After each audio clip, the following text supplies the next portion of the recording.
స్వర్గ నరకాలు అనేటివి ఉన్నాయా? ఉన్నాయి బ్రహ్మాండంగా ఉన్నాయి.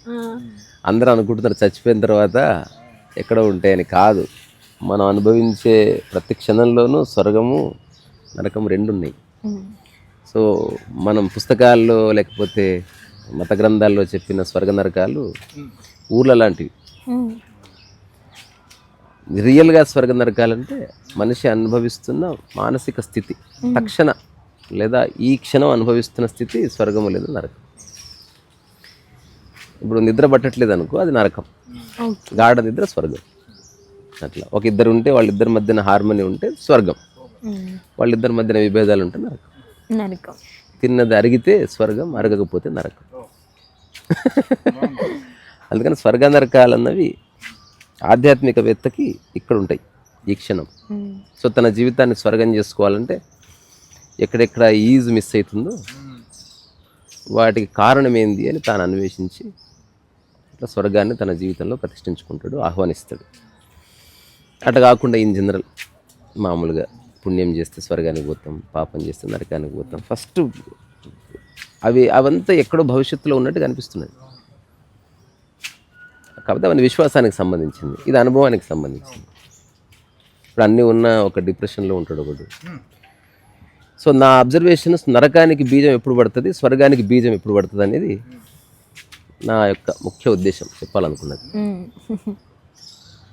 ఎప్పుడైతే డిపెండ్ అవుతామో అది నరకానికి బీజం పడుతుంది. డిపెండ్ అవ్వడం అంటే ఇంటర్ డిపెండెన్సీ ఈజ్ గుడ్. నేను నీకు నీళ్ళు ఇస్తాను, నువ్వు నాకు టీ అన్నది ఇంటర్ డిపెండెన్సీ. చెట్టుకు నీళ్ళు పోస్తుంది, ఒక కాయ ఇస్తుంది, ఇంటర్ డిపెండెన్సీ. అంటే కాకుండా డిపెండెన్సీ అన్నది ఒక రకమైన అంగవైకల్యం అన్నమాట. ఎట్లయితే మనం కట్టె మీద ఆధారపడ్డామో అట్లా ఒక వైఫ్ భర్త మీద ఆధారపడుతుంది. సో తన జీవితం అంతా భర్త యొక్క కదలికల మీద ఆధారపడి ఉంటుంది. భర్త నవ్వితే తాను నవ్వుతుంది, భర్త బాధపడితే తను బాధపడుతుంది. తనకంటూ వ్యక్తిగతంగా ఏమీ తెలియదు. సో ఆ స్థితి నిజంగా నరకప్రాయం అన్నమాట.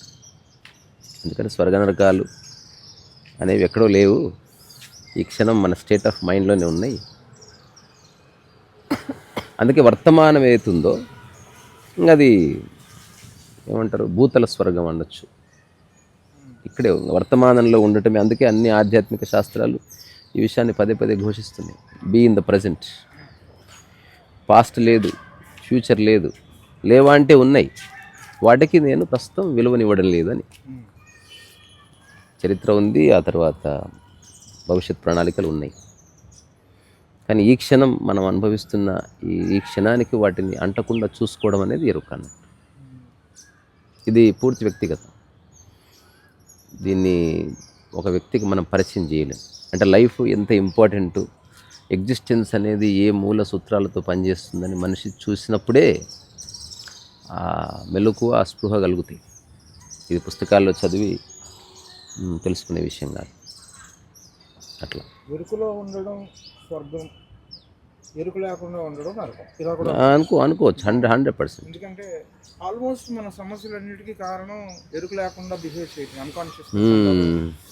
ఈ డార్క్ మూడ్స్ ఇవన్నీ కూడా అక్కడి నుంచి వస్తాయి. మీరు చెప్పిన డిపెండెన్సీ, ఎక్స్పెక్టేషను, దాని ద్వారా వచ్చిన డిసప్పాయింట్మెంట్, దాని ద్వారా వచ్చిన యాంగరు, ఇంకా దాని ద్వారా వచ్చిన అగ్రెషను, అంటే ఇవంతా ఈ చైల్డ్ లింక్స్ అన్నీ కూడా అన్కాన్షియస్ నుంచే వచ్చింది. When you are conscious you are not dependent.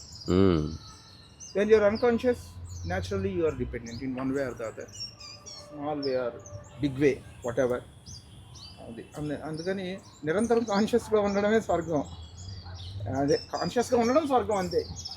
అన్కాన్షియస్గా ఉండడం అనేది ఈ క్షణం మీకు ప్రాబ్లం. నిజానికి కొంచెం అది భాషలో రియల్గా అట్లా ఉండటం అనేది కూడా లేదు. అంటే భాషలో కాబట్టి ఇప్పుడు నేను వర్తమానంలో ఉంటున్నాను అన్నది కూడా భాష. అంటే పరిచింతన లేకుండా, ఎదురు చూడకుండా నీ పనిలో నీవు ఉంటే అక్కడ వర్తమానమై నువ్వు ఉంటావు.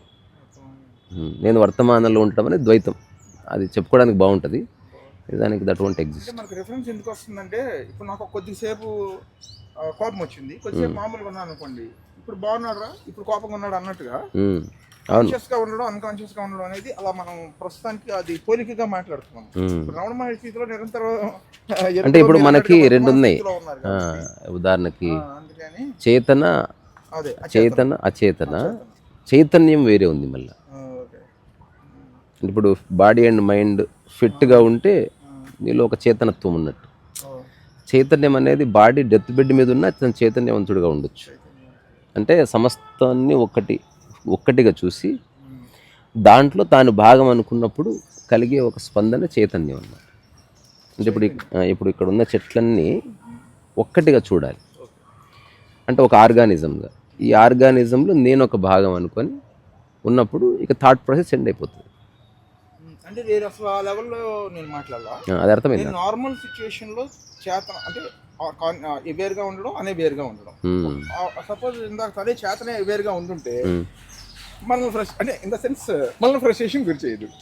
అంతే. మనకి ఎక్స్ట్రీమ్ ఇంటెన్స్ అవేర్నెస్ ఉంటే చేతన అసలు మనకి అంటే మనల్ని కొద్దిగా డిస్టర్బెన్స్ కూడా చేయదు. అంటే ఈ 2 పాయింట్ అంటే అవసరం అవన్నీ. అవునా కదా? ఇప్పుడు ఒంటరిగా ఉన్నప్పుడు నువ్వు ఎలా ఉన్నా పర్వాలే. అవును కదా. మనం ఒక సంఘజీవిగా ఉన్నప్పుడు కొన్ని నియమాలన్నీ అనుసరించవలసింది, లేకపోతే ఖచ్చితంగా డీప్ రూటెడ్ డిస్టర్బెన్సెస్ కాకపోయినా సూపర్ఫిషియల్ ఫ్లక్చువేషన్స్ ఖచ్చితంగా వస్తాయి. అందుకని స్వర్గ నరకాల గురించి తర్వాత లావోత్సు ఒక మాట చెప్తాడు. గతం గురించి ఆలోచించిన వాడికి యాంగ్జైటీ వస్తుంది, భవిష్యత్తు గురించి ఆలోచించిన వాడికి యాంగ్జైటీ కాదేమో, ఫ్యూచర్ గురించి అయితే యాంగ్జైటీ అంటుంది. సారీ, తెలుగులో ఏమనొచ్చు, ఆందోళన. భవిష్యత్తు గురించి ఆలోచిస్తే ఆందోళన వస్తుంది. గతం గురించి ఆలోచిస్తే ఆ మెమరీ ఏమొస్తుంది, అది పెయిన్ ఏదో ఒకటి వస్తుంది, ఒక వికారం వస్తుంది. అట్లా కాకుండా వర్తమానంలో ఉంటే శాంతి వస్తుంది చెప్తున్నాను. అట్లా అందుకని వర్తమానంలో ఉండడానికి ప్రయత్నం కాకుండా వర్తమానంలో ఉంటే మొదలు పెట్టాలి. అంటే నథింగ్ బట్ ఇప్పుడు మాట్లాడుతున్నాం, మన పూర్ణ శ్రద్ధ ఈ మాటల్లో పెడితే వర్తమానం అయిపోయింది. తద్వారా నీవు వర్తమానానికి మధ్య విభజన పోయింది. సో అంబిషియస్ మైండ్ వర్తమానంలో ఉండలేదు. ఇప్పుడు ఉదాహరణకు ఒక విషయం చెబుతాను. మన ఇద్దరం మీరు పంచుకున్నారు, ఉన్నట్టుండి నన్ను ఏదో డిస్టర్బ్ చేశారు. వర్తమానంలో నేను డిస్టర్బ్డ్ ఎనర్జీస్తో ఉన్నాను. అది కూడా వర్తమానమే. వర్తమానంలో నేను నరకంలో ఉన్నట్టు ఇక్కడ 2 ఉన్నాయి. వర్తమానంలో నేను అన్నది లేకుండా ఏం జరిగినా బ్యూటీ నేను. అదే కదా. ఇప్పుడు డిస్టర్బ్ అయ్యింది కానీ నేను డిస్టర్బ్ అయ్యానది ఉండదు. చెయ్యి ఇరిగింది, నా చెయ్యి ఇరిగింది అనేది ఉండదు. సో అందుకని డిస్టర్బెన్స్లో ఏ ప్రాబ్లం లేదు. వర్తమానం ఎప్పుడు పీస్ఫుల్గా ఉంటుందని కాదు, జరుగుతున్న దాంతో ఫ్రిక్షన్ లేదు. ఆ ఐ అనేది లేకుండా whatever is happening you allow that to happen. Absolutely. అసలు అంటే complete I, absence of I అంటే ఫేక్ ఐ కాకుండా సమస్తాన్ని లెక్కలోకి తీసుకొని. ఉదాహరణకి సముద్రంలో ఆ ఒడ్డుకు వేలు పెడితే సముద్రంలో పెట్టినట్టే. మనం భాషలో నేను ఒడ్డులో ఉన్నానని చెప్తాం, ఒడ్డుకు వేలు పెట్టాం, బట్ బేసికల్గా సముద్రాన్ని టచ్ చేసినట్టే. అట్లా ఇప్పుడు మొత్తాన్ని లెక్కలోకి తీసుకొని నీకు చేయిరిగింది అనుకో, అప్పుడు నీకు ఇరిగినట్టు కాదు, అది మొత్తంలో ఉన్న నీకు ఒక భాగము దానికి ఇరిగిందని. కానీ దాని నుంచి మనల్ని మనం సపరేట్ చేసుకుంటే అప్పుడు ఎగ్జిస్టెన్షియల్గా ఉండే పెయిన్ మాత్రం ఉంటుంది కానీ మిజరీ ఉండదు. సో వర్తమానంలో మిజరీ లేదు, సఫరింగ్ ఉండదు. మిజరీ అంటే దాని గురించి చింతించడం, అంటే నాకెందుకు ఇట్లా అయింది, ప్రతి శనివారం ఇట్లనే అవుతుంది, మా బామ్మర్ది ముఖం చూసిన ప్రతిసారి ఇట్లా అవుతుంది, వ్యాకులత ఉండదు. సో ఇప్పుడు వర్తమానంలో ఉంటున్నావు అంటే నీకు ఏ అవాంతరాలు రావని కాదు, ఏమైనా రాని దాన్ని నువ్వు పర్సనల్గా తీసుకోవట్లేదని, you are going with the flow అంతే తప్ప వర్తమానంలో అంత పీస్ఫుల్గా ఉంటుందంటే ఇప్పుడు ఎప్పుడు ఆనందం పోదంటే ఆనందం పోదని కాదు, ఆనందం లోపల డిస్టర్బెన్స్ కూడా ఉంటుంది. కానీ ఇక్కడ మీకు వాస్తవం చెప్పాలి, all new age spiritual teachers మొత్తం చెప్పే ఒకటే విషయం, వర్తమానంలో ఉన్నవాడికి ఏమీ లేదు, దే ఆర్ సింప్లీ ఫ్రీ అని అంతా చెప్తారు. అవును. నేనేమంటున్నానంటే నేను వాళ్ళు చెప్పారని నేను యాక్సెప్ట్ చేయట్లేదు, నేను ఎక్స్పెరిమెంట్ చేసి చూసుకుంటున్నాను. నాకు ఇప్పుడు ఎవరో ఒకరు డిస్టర్బ్ చేశారు అనుకోండి, ఈ డిస్టర్బ్డ్ ఎనర్జీస్లో వర్తమానంలో కూడా నేను డిస్టర్బ్డ్గా ఉన్నా అని నేను ఈ విషయం మీతో నేను ఓపెన్గా ఎక్స్ప్లోర్ చేస్తున్నాను. అంటే జస్ట్ వాళ్ళకి అంటే ఐడెంటిటీ వచ్చినప్పుడు వచ్చే డిస్టర్బెన్స్ వేరు, వితౌట్ ఐడెంటిటీ డిస్టర్బెన్స్ వేరు. అప్పుడు డిస్టర్బెన్స్ ఉంది, మీరు ఫ్రీగానే ఉన్నారు దాని నుంచి. దాన్ని వస్తుంది, ఎందుకు రాదు? ఇప్పుడు నేను మీ ఒక కట్ట తీసుకొని మీ కాలిర కొట్టా, వస్తుంది. కాదు అంటే ఇప్పుడు నేను ముందు అసలు మానసికంగా రాదు, శారీరకంగా వస్తుంది. శారీరకమైన డిస్టర్బెన్స్ ఓకే, నేను అనేది డిస్టర్బ్డ్ ఎనర్జీస్, సైకలాజికల్ ఎనర్జీస్ గురించి మాట్లాడతాను. నేను అంటున్నది ఈ ఫేక్ ఐడెంటిటీ పోతే అవును, దాంతోపాటు ఆ ఫిలాసఫీ అంతా పడిపోతుంది, దానికి వేరే ఆప్షన్ లేదు. ఓకే, అంటే ఒక లిమిటెడ్ స్పియర్ గీసి దానికి నేను అని పేరు పెట్టుకున్నాను. టైసన్ అంటే ఒక ఊర్లో పుట్టాను, వీళ్ళు నా పేరెంట్స్, అట్లా ఒక సర్కిల్ గీసి దానికి ఒక నేను, అది ఒక ఫేక్ ఐడెంటిటీ అనమాట. సో అది ఖచ్చితంగా డిస్టర్బ్ అవుతుంది. అట్లా కాకుండా దీన్ని తీసేసి సమస్తాన్ని లెక్కలోకి తీసుకొని కనుక చూడగలిగితే ఎందుకంటుందంటే చూడడం అంత ఎవరికి అంత ఆసక్తి ఉండదు. అట్లా ఇది ఎట్లుందంటే నా బలగాన్ని చూపిస్తారా అని ఒక పెళ్ళికి తీసుకెళ్ళాడు ఒకటి. తీసుకెళ్తే ఆ బలగం చూద్దామని పోయా, 70 మంది ఉన్నారు అంతే. బలగాన్ని చూపించాలి. బలగం అంటే మా కుటుంబ సభ్యులు, మా పెద్ద ఆయనలు, మా చిన్న ఆయనలు, పెద్ద గ్యాంగ్ అంతా ఉంటే చూపిస్తారా అని తీసుకుపోతే, అయ్యా నమస్తే, మొత్తం పోతే 70 మంది ఉన్నారు అంతే. ప్రపంచం ఎంత పెద్దగా ఉంది, ఎంత జనాభా ఉంది, సో దాంట్లో 70 మంది ఎంత లెక్క. కానీ నీ ఇప్పుడు ఎంటైర్ ఫోకస్ ఆ 70 మంది మీదకి వచ్చి ఆగింది. ఓకే, అది fake identity. Okay, you cannot identify with the whole, you only identify with the fragment. ఇప్పుడు చిన్న ఎగ్జాంపుల్ చెప్పిన, భూమి మీద 2 ప్లాట్లు ఉంది అనుకో, నా ప్లాట్ అని వస్తుంది. భూమి నీదనుకో, నాది లేదు, ఇంకా ఎవరు చెప్తావు? అది అనుకోవడానికి అలా ఉంటుంది, కానీ ప్రపంచపరంగా అలా లేదు కదా. ఎంతవరకు ప్రశాంతత అనుకో, అందుకే ఫిజికల్ రియాలిటీస్ పక్కనే, సైకలాజికల్ రియాలిటీ గురించి మాట్లాడుతున్నాం. ప్రశాంతత శరీరానికి ఉండదు ఎప్పుడు, రిలాక్స్. ఆరోగ్యం ఉంటుంది దానికి. ప్రశాంతత మానసికానికి సంబంధించి. ఇప్పుడు మనం డిస్కస్ చేసే వర్తమానము శరీరానికి సంబంధించింది కాదు. వర్తమానం అంటే మన ఏమి అటు పక్కన పద, నువ్వు మళ్ళీ ఆ చెట్లోకి పోతున్నావు, రైట్, అట్లా. సో అదే నేను మీతో డిస్కస్ చేస్తున్న విషయం ఏంటంటే, పవర్ ఆఫ్ నవ్ దగ్గర నుంచి almost all the new age people చెప్పే విషయంలో దానికి ఇప్పుడు వాళ్ళతో నేను మాట్లాడలేను కాబట్టి బేసికల్లీ వర్తమానానికి సంబంధించిన విషయాలు మీరు కూడా so as a philosophy is very beautiful, as a reality there is nothing to say. అదే ఇప్పుడు వర్తమానం ఎప్పుడు ఎస్టాబ్లిష్ అవుతుంది అనేది నాదే అవగాహన చాలా సింపుల్. ఇప్పుడు మనం చేస్తున్న ఈ టాక్కి ప్రాపంచిక విషయాలు జోడించకపోతే ఇది వర్తమానం. ఎవరికో నచ్చాలని బాధ పెట్టండి ఏది లింక్ చేయకపోతే వర్తమానం. ప్రాపంచిక విషయాలు ఇప్పుడు నేను ఇప్పుడు సక్సెస్ కోసం చేస్తున్నాను అనుకో, ఈ టాక్ ఫ్యూచర్ లింక్ చేయబడలే, కంటెంట్ విషయం కూడా మాట్లాడతాను. నేనేమంటున్నానంటే జస్ట్ నేను స్టిల్ ఉన్నా, థాట్ లేదు, జనరల్గా ప్రజెంట్ మూమెంట్లో ఉన్నాం అనుకున్నాం, తెలుసు ప్రజెంట్ మూమెంట్. కానీ ఎనర్జీ ఉందో చూసారా, ఎమోషనల్ ఎనర్జీ ఆల్రెడీ ఏదైతే ప్రొవోక్ అయిపోయిందో ఆ ఎనర్జీ అనేది మన బాడీ, ఆర్గానిజం, దాని ఇన్నర్ సైకాలజీలో ఉంటుంది. ఇది నేను అబ్జర్వేషన్ చేసి చెప్తున్నా మీకు. కానీ దాంతో అసోసియేషన్ లేకుండా మీరు ఉండవచ్చు, అట్లా ఉండొచ్చు, 100% ఉండొచ్చు. అట్లా ఉండొచ్చు. మనకు అనుభవం లేదు, లేకపోతే మనం ఎప్పుడు ట్రై చేయలేదు కాబట్టి. ఉదాహరణకి ఐస్ క్రీమ్ చూస్తే నేను ఆగలేను అంటాడు ఒకడు, ఐస్ క్రీమ్ చూసినా ఆగొచ్చు అంటాడు ఒకడు. అంటే నావి వాటితోనే నరకం అని చెప్తున్నావా? అది కూడా ఒకటి. అంటే నరకం అంటే నీకు ఒక ఎక్స్టర్నల్ ఫ్యాక్టర్కి అటాచ్మెంట్ పెట్టి అక్కడ స్టార్ట్ అవుతుంది any kind of dependency. Dependency అనేది ఇంటర్ డిపెండెన్సీ ఉండని, మనం కొట్టుకెళ్ళి కొనుక్కుంటాము, అదే అంటుంది ఇంటర్ డిపెండెన్సీ. పాల ప్యాకెట్ కొన్నాము, డబ్బులు ఇచ్చాడు, అక్కడ ప్రాబ్లం రావట్లా. మనకి మెయిన్ ప్రాబ్లమ్స్ అన్ని కూడా ఆల్మోస్ట్ మనకి క్లోజ్ సర్కిల్, ఫ్యామిలీస్, ఇక్కడ చాలా ఇష్యూస్ వస్తున్నాయి. ఇక్కడ ఏ ఫ్యాక్టర్స్ ప్రభావితం చేస్తున్నాయి. ఇప్పుడు అందుకే సెల్ఫ్లెస్ గా ఉండమని ఎందుకు చెప్పారు అంటే, నీవు సాధ్యమైనంత ఇవ్వు, ఎదుటి వ్యక్తి ఇచ్చాడు లేకపోతే లేదు. ఈవెన్ అండి ఎన్విరాన్మెంట్, ఇది వర్క్ ఎన్విరాన్మెంట్ లో కూడా ఈ ప్రాబ్లమ్స్ రావు. ఓన్లీ ఫ్యామిలీ ఎన్విరాన్మెంట్ లో, వర్క్ ఎన్విరాన్మెంట్ లో క్లియర్ కట్ బౌండరీస్ ఉన్నాయి. టైసన్ చేయాల్సిన పని టైసన్ చేయాల్సిందే, చేయకపోతే పెద్ద ఎమోషనల్ ఏం లేదు. ఏంట్రా నువ్వు చేయలేవు, ఇలాగా ఈ టైం చేయాల్సిన పని ఎంత చేయాలి, నువ్వు చేయలే, నీకు జీతం చేస్తున్నా, ఇలాగైతే ఇంకా నీకు వారం రోజులు టైం ఇస్తున్నా, ప్రాబ్లం లేదు మనకి. అసలు ఎవరు సీరియస్ తీసుకోరు దాన్ని, అక్కడ ఎవరికి వాళ్ళు సిన్సియర్గా ఉంటుంది, ఎందుకంటే అక్కడ ఫలితం వస్తుంది కాబట్టి. కానీ డీప్ ఎమోషనల్ క్రైసిసెస్ మనం ఫ్యామిలీ సిచ్యువేషన్లో ఫ్యామిలీ సర్కిల్స్లో చూస్తున్నాం నేను. ఇంట్లో కూడా టీ చేసి ఇవ్వగానే 10 రూపాయలు ఇవ్వాలంట, అప్పుడు సిన్సియర్గా ఉంటారు. కానీ ఇందులో చాలా డెప్త్ ఉంది. ఏదో మొత్తానికి ఫ్యామిలీ సర్కిల్స్ అనేది సెకండ్లీ మన హ్యూమన్ కాన్షియస్నెస్, మన హ్యూమన్ మైండ్కి, మన హ్యూమన్ కాన్షియస్నెస్కి సంబంధించి చాలా ఇంపాక్ట్ఫుల్ వర్క్ జరుగుతుందండి అక్కడ. మనం అర్థం చేసుకోవట్లేదు అంతే, దాన్ని టేకన్ ఫర్ గ్రాంటెడ్గా తీసుకుంటున్నాం ఒక పర్సన్. అంటే నేను బయట వాళ్ళని అనలేను, అందుకని నేను నిన్నే అంటాను.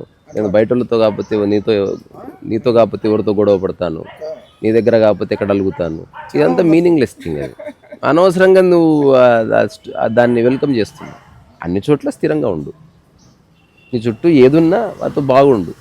ఇక్కడ విషయం ఎక్కువసేపు ఉంటున్నది, తక్కువసేపు ఉంటున్నది, వచ్చిపోయేది. ఇది మన హ్యూమన్ లైఫ్ యొక్క ఎంటైర్ స్టోరీ. పిల్లలు ఎక్కువసేపు ఉంటారు, లేదా వైఫ్ ఎక్కువసేపు ఉంటుంది, బంధువులు వచ్చిపోతారు, ఇంతే. అలా చెప్తున్నారు. నేను ఇంకొకటి చెప్పనా, వైఫ్తో ఎప్పుడో సాయంత్రం పూట వస్తాడు, పొద్దునంతా వర్క్ షాప్లో అంటే ఉంటాడు. కానీ మీకు ఎక్కువ ఏదైనా ఇష్యూస్ ఉంటే నేను చాలా చూసి అంటే అబ్జర్వేషన్ చేసి చెప్తున్నా. ఇది ఇప్పుడు అందుకే నేను ఫ్యామిలీ రిలేషన్షిప్స్ తోనే ఏ ఇష్యూ వచ్చినా తను ఎక్కువ డిస్టర్బ్ చేస్తాను. ఎందుకంటే ఐడెంటిటీ బేస్డ్, అది అగ్రిమెంట్ బేస్డ్, ఏ ప్రాబ్లం లేదు. విషయంగా మాట్లాడుకోరు కదా, within no time personal గా తీసుకుంటారు, అది ప్రాబ్లం. అదే నరకం అంటే. పర్సనల్ గా తీసుకున్నావా నరకంలోకి ఇట్లా కాలు పెట్టినావు అంతే. పర్సనల్ గా తీసుకోకపోతే you are free, you are in heaven.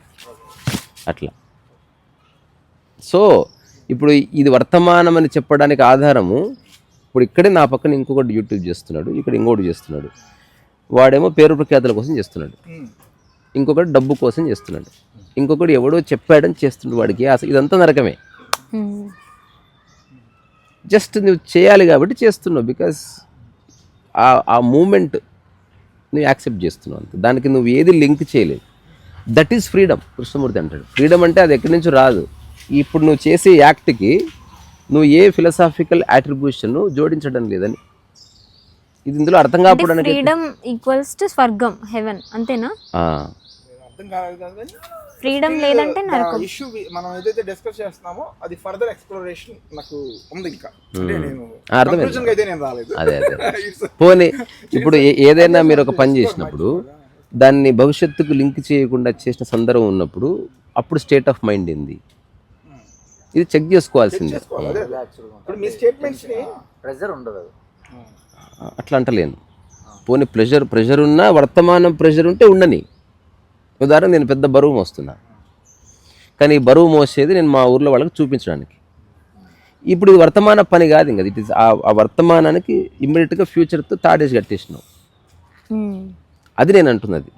అట్లా కాకుండా ఏది లింక్ చేయకుండా do what ever you want. నువ్వు ఏ సందర్భంలో ఉంటే అది చెయ్యి. ఇప్పుడు మనిషి ఇదే చేయాలని ఎందుకు అనుకుంటున్నాడు?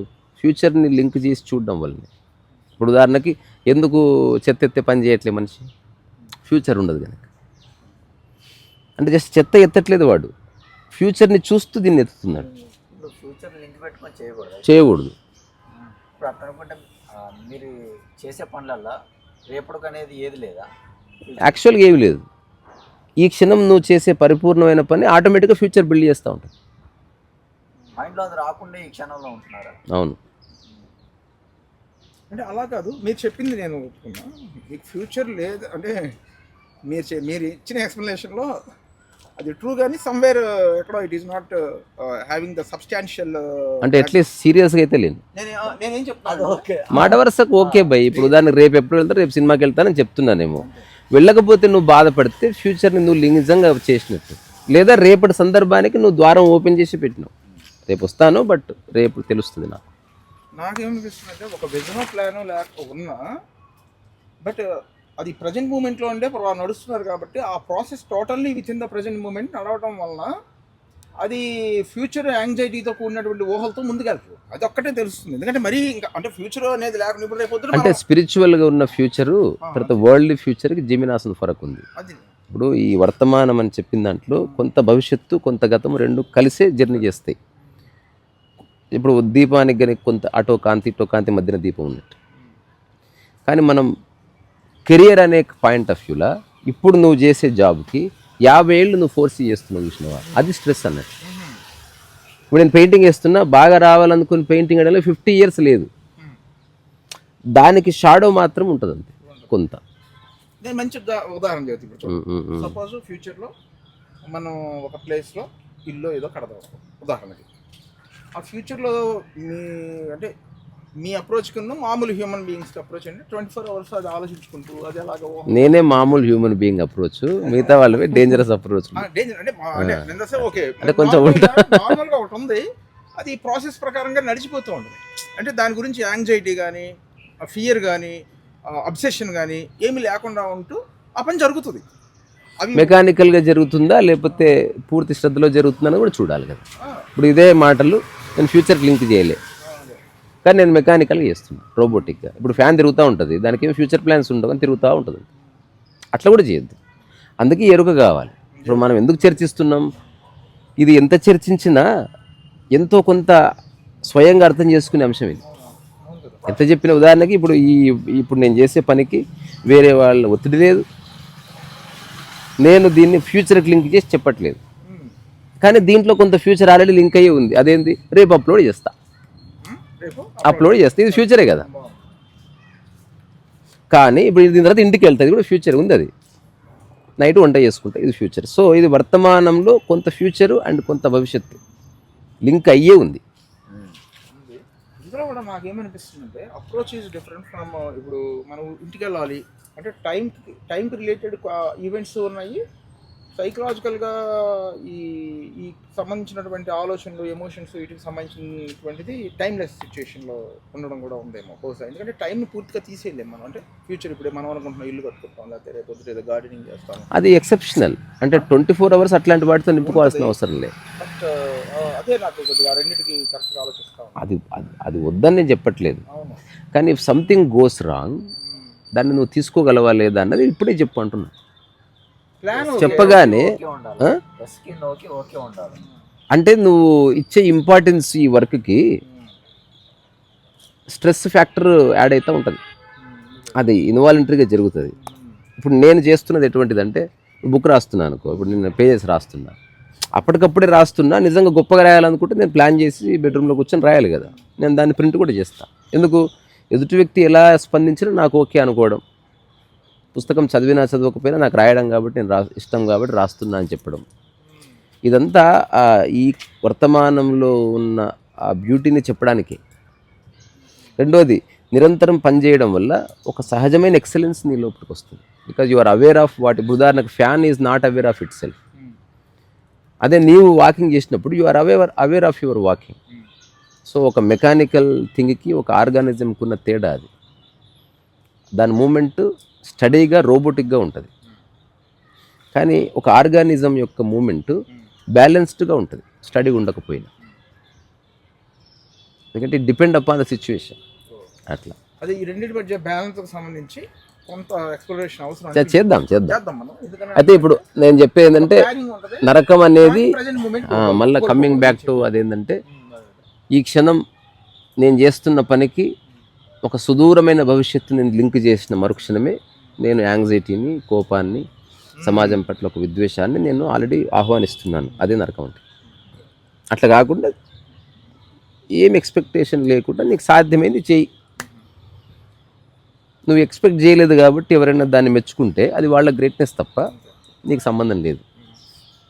ఏదో నాకు తోచింది చేశాను, మీకు నచ్చిందండి, అది మీ గ్రేట్నెస్ అని చెప్తావు. తద్వారా ఆ వర్తమాన క్షణానికి ఏ బూడిద ఏ మసి అంటుకోదు. ఎప్పుడు you are free, always in the moment and going along with the flow. ఇంకా దీన్ని ఎట్లా చెప్పొచ్చు అంటే నీవు వేరే వాళ్ళతో పోల్చుకోకుండా నీ వేగంలో నువ్వు పని చేస్తున్నావు.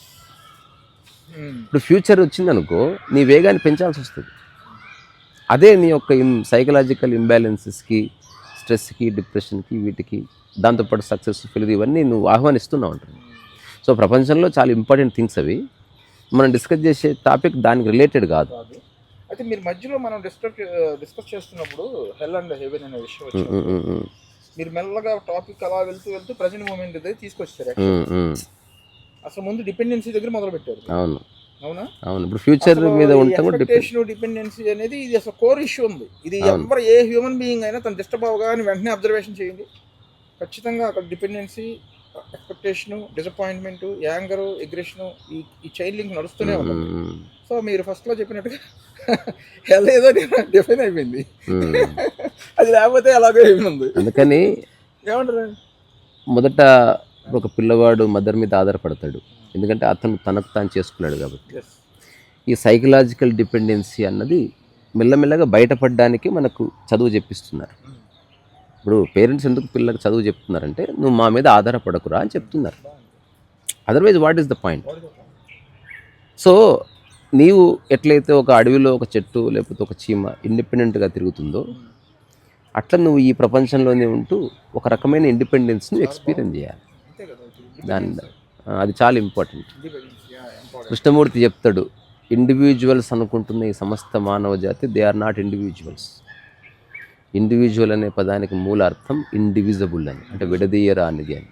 అంటే దేంతో విడదీయరాదు అంటే you are always connected to the existence. So existence నియమాలకు అనుగుణంగా తన జీవితాన్ని తీసుకెళ్లేవాడే ఇండివిజువల్.